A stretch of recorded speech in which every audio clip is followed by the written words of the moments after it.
She didn't scream it. She whispered it. Soft, clear, like it slipped out from somewhere she thought I couldn't reach. Tyler. My entire body stopped. I didn't move, didn't speak, I just filed it away. and started planning. Chapter 1. The name. 8 years of marriage teaches you a person's rhythms. How they breathe when they're nervous. How they laugh when something isn't funny. How their body changes when their mind is somewhere else. Vanessa and I had built a life that looked, from the outside, like exactly what it was supposed to be. 2 kids, a house, a schedule. The ordinary machinery of a family running on routine. Nothing perfect, nothing terrible, just life. That Friday night, the kids were staying at my sister Sarah's place. First real evening alone in months. We made dinner, watched half of something neither of us was fully paying attention to, and went upstairs. Everything started normally. We were close, relaxed, present in a way that had been rare lately. And then, right in the middle of it, she whispered his name. Not loud, not by accident in the way you might say the wrong word when you're tired. Deliberate, soft, like she was somewhere else entirely. I pulled back. She froze. Her eye went wide for exactly half a second before she looked away. Did you just say Tyler?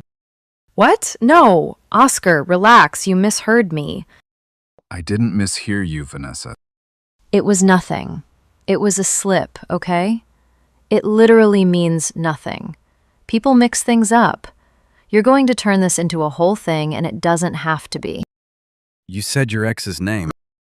And I'm telling you, it was an accident. Can you just not do this right now? I'm asking you to drop it. I looked at her for a long moment. Okay, I said. She settled back against the pillow, tension easing out of her shoulders. Okay, I said again. We'll drop it. I didn't drop it. I just stopped talking about it out loud. Chapter 2. The tablet. 3 days passed. Vanessa acted like Friday night had been erased from the timeline. She was bright, almost performatively cheerful. The specific warmth of someone who has decided that if they act normal enough, the thing they're afraid of won't catch up. Her phone never left her hand. Screen always angled away when she typed. On Wednesday evening, she left for what she said was a late meeting and left her old tablet on the couch. I wasn't looking for anything. The screen lit up on its own, a cloud sync notification. Her messages were still connected to the device. The first thread at the top was labeled Tyler. I tapped it once. Her most recent message. 2 more months, I promise. Just need everything to look stable first. His reply? Can't wait. Miss us. I didn't feel my hands shake. Didn't feel my chest tighten.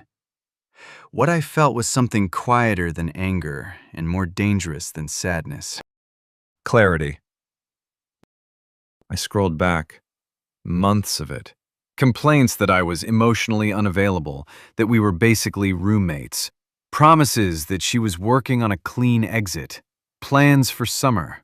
Little fantasies typed out in the same fingers that had reached for my hand 2 nights ago. I took screenshots, emailed them to myself, set the tablet back exactly where she left it. When she came home an hour later, she kissed my cheek like the world was perfectly fine. I let her. Chapter 3. The work trip. A week later, Vanessa mentioned a work trip over dinner. It's just a weekend thing. Team training, staying at a hotel near the office. Long days, really boring stuff. I'll be back Sunday evening. Which hotel? The Meridian, I think. Why? Is something wrong? Just asking, I said. Sounds exhausting. It really is, but it's mandatory, so. She shrugged. Try not to miss me too much. I'll manage, I said. That night, after she fell asleep, I checked the tablet she'd left charging on the kitchen counter. The hotel name was there, the Meridian, downtown, and a message from Tyler sent that afternoon. Finally. No sneaking, just us for 2 days. Her reply? I've been counting down. Feels like a test run for what's coming. I read it twice. Then I put the tablet down, went to bed, and slept better than I had in weeks. Because I knew exactly what I was going to do. Chapter 4. Ashley. Tyler had a girlfriend. Her name was Ashley. I'd found her through Tyler's social media, which was public and cheerful and completely unaware. Photos of the two of them at restaurants, at the beach, at some birthday party 3 months ago where they were both smiling like people who believed in what they had. She deserved to know. But timing mattered. I didn't call her before the trip. I didn't send her anything while Vanessa was still home. I waited until Saturday afternoon, until they'd had enough time to settle in, to feel safe, to stop looking over their shoulders. Then I sent Ashley 6 screenshots. The messages, the hotel name, the room number I'd found in Vanessa's email, which she'd left synced on the family laptop. And then I sent one more thing, the hotel's phone number, with a note. Room 412. They checked in this morning. I set my phone down and went to make lunch for the kids. 40 minutes later, my phone lit up with a call from an unknown number. I let it ring. Then Vanessa called. I answered. Marcus, what did you do? What did you do? Her voice wasn't the controlled, dismissive tone I'd been living with for months. This was something raw, cornered. I didn't do anything, I said. What's going on? Don't play dumb with me right now. His girlfriend showed up. She's in the hallway. She's screaming, Marcus. The whole floor can hear her. Tyler is... Her voice broke. You need to fix this. Call her off, please. I don't know what you're talking about, I said. Enjoy your work trip. I hung up. Chapter 5. Room 412. I found out what happened in the hallway of the Meridian from 3 different sources over the next 48 hours. Ashley had arrived at the hotel with the room number in hand. She'd gone to the front desk, said she was meeting her boyfriend, and when they wouldn't give her a key, she'd gone upstairs and knocked. Then knocked harder. Then stopped knocking and started using her voice. The way Danny told it later, you could hear her 2 floors down. Tyler opened the door. Vanessa was behind him. This is the part that got me. The specific detail I kept coming back to. Vanessa was standing in the middle of the room in Tyler's shirt, barefoot, holding her own clothes against her chest, with nowhere to go and nothing to say. Ashley saw all of it in about 4 seconds. What came out of her wasn't crying. It was the kind of fury that comes from realizing you've been lied to for a very long time, and the proof is standing right in front of you, wearing someone else's clothes. Get out. Get out. Both of you, right now, in the hallway. I want you to look at me. Look at me. Vanessa tried to speak. Tyler tried to speak. Neither of them got far. 3 doors opened on that floor. A couple knew the elevator stood and watched. A hotel employee came up to ask if everything was all right, and then clearly decided it wasn't and called for backup.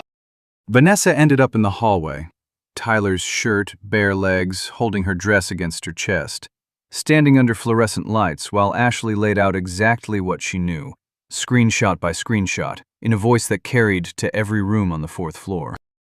It was not, by any measure, a quiet weekend. Chapter 6. What came after? Vanessa came home Sunday night. She didn't say anything when she walked in, just set her suitcase by the door and stood in the living room looking at me like she was trying to figure out which version of this conversation to have. I beat her to it.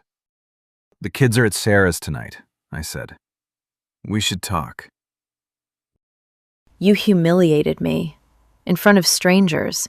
In a hotel hallway. Do you understand what that was like? I understand you've been planning to leave me since at least February, I said. I understand you took the kids to Tyler's apartment and told them it was a friend's place. I understand you told him I was emotionally dull and that you were counting down the months. She went pale. You read my messages. Your tablet synced to the cloud. You left it on the couch. That's private, Marcus. That's a violation. You said his name in our bed, I said. And then you told me I was overreacting. Silence. So what now? You blow up my life, and then what? You feel better? This fixes something? Your things are in the guest room, I said. I think you should stay there until we figure out next steps. The kids don't need to see this version of us. She stared at me. You planned all of this. The timing, Ashley, the hotel. You planned it. You plan to leave by summer, I said. I just adjusted the timeline. She didn't have an answer for that. She picked up her suitcase and went to the guest room. I sat in the kitchen for a while, listening to the house settle around me. For the first time in months, the quiet felt like mine. Chapter 7. The Fallout. Ashley called me once, 2 days later. Not to yell. Not for drama. Just to talk, the way people do when they've both been on the same side of something without knowing it. I just wanted to say, I'm sorry this happened to you too. And I'm sorry I didn't know sooner. You couldn't have known, I said. She's good at this. Tyler moved out yesterday. I don't know where he went, and I don't really care. I wanted to thank you. I know that's a strange thing to say. It's not strange, I said. Are you going to be okay? Yeah, I said. I think I actually am. She wished me well, and we never spoke again. Tyler, by all accounts, left the city within the month. A coworker mentioned he'd put in for a transfer. Nobody seemed particularly surprised or sorry to see him go. Vanessa tried, for about 2 weeks, to reframe the story. She told her friends about the hotel. She called it a humiliation campaign. She used words like harassment and cruelty. But the problem with reframing a story is that the other people in it can talk too. And the 4th floor of the Meridian Hotel had a lot of witnesses. By the end of the month, the calls from her friends had thinned out considerably. Her mother, Linda, called me once. Sharp, accusatory, the voice of a woman who had decided before dialing which side she was on. What you did to my daughter was cruel, sending that woman there, having her humiliated in front of strangers. Vanessa said his name in our bed, I said, and told me I was being dramatic. A long pause. She made a mistake. She made months of mistakes, I said. The name was just the one she couldn't hide. Linda hung up. She didn't call again. I'm doing better now. The house feels different, lighter, like a pressure I'd stopped noticing is finally lifted. The kids are steady. Morning routines run clean.